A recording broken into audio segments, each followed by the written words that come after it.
That's one of the signs of the apocalypse if they win the World Series. The other could be a Hillary election. I think famine and pestilence wouldn't be too far behind. But for more on whether or not the world will end in the next 2 weeks, we're joined by Bret Baier, of course, the host of Special Report, Fox News Channel, 5 p.m. Chicago time, Monday to Friday, and Special Report on Sundays, 7 p.m. Chicago time. Bret, thanks for joining us. Appreciate it. Good morning. Congratulations. Yes. Thank you. Yes. Don't count your It's cubbies. people are already buying World Series tickets. I understand. Nothing to see here. So your colleague Chris Wallace, who moderated the last debate, did a fine job corralling everyone as a professional that he is. A lot of good questions answered, good exchanges, substantive answers on a lot of policy areas. The post-debate analysis I was interested in, your exchange with Bill Burton, a former Obama spokesman, and just the unwillingness of the left to concede that there is anything to see there with the Clinton Foundation. Hillary leaned into it in the debate, and they just continue kind of dismissing any legitimate questions, any news stories about it. Apparently, they think that they can kind of run out the clock on this issue, it seems to me. Is that a fair read? Yeah. I mean, it's sort of like, Star Wars, where they say, these are not the drones you're seeking. I mean, they just want to move past it. And they are plowing through it. She did not answer the question that Chris posed twice. And, there are serious conflicts, obviously. And we are getting more emails that show even more. And the dollar amounts are greater as time goes on here, as we're learning from those emails. So I don't think that the trouble is done with the foundation. The issue is that she's not seeing the challenge that traditionally a candidate that vulnerable would see from the other side of the aisle. Where do you? I'm watching the scroll right now on Fox News. It said she got. Is it $1.2 million for a speech she gave in Morocco, or $12 million? 12. Huh. 12 million. And that's from WikiLeaks. Can you tell us more about that?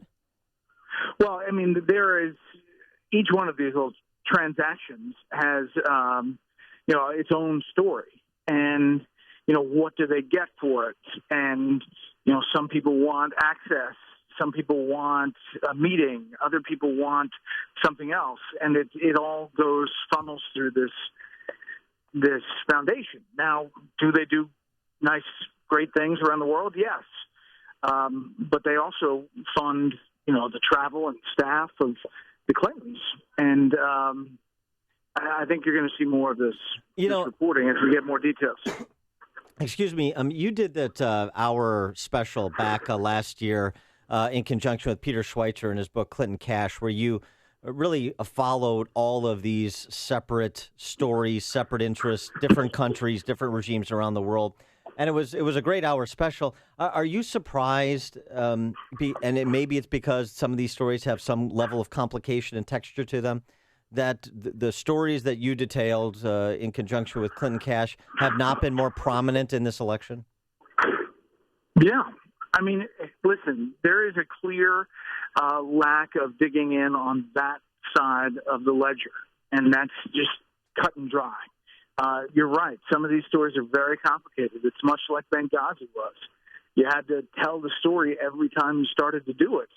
Remember this, X, Y, and Z.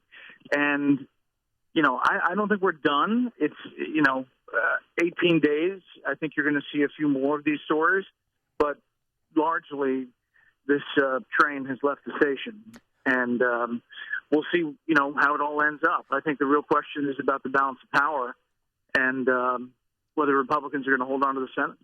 Well, we need audio or video to have a story that compels large segments of the population, it appears. And we have video. We have James O'Keefe's videos. We had two dominoes fall as a result of those videos. Scott Foval and Bob Kramer, convicted felon husband of Calamity Jan Schakowsky here in Illinois. I do love saying it. Both of those individuals are left-wing grassroots organizers who were contracted with DNC and the Hillary campaign, who Kramer visited the White House some 342 times. Does that story have legs? I have seen some other cable news channels not named Fox pick it up, and I just wonder if you think that story may have legs the last 2 weeks. Yeah, I do. I think, especially if there's more developments, I think you're right. Once you have video of somebody saying something, it's harder to dismiss. I mean, they try by saying that James O'Keefe has edited video before, but these videos are pretty straightforward, and there's a lot of reaction to them. Now, do you think there's going to be more James O'Keefe videos that he's going to be bringing out as we get closer to the election?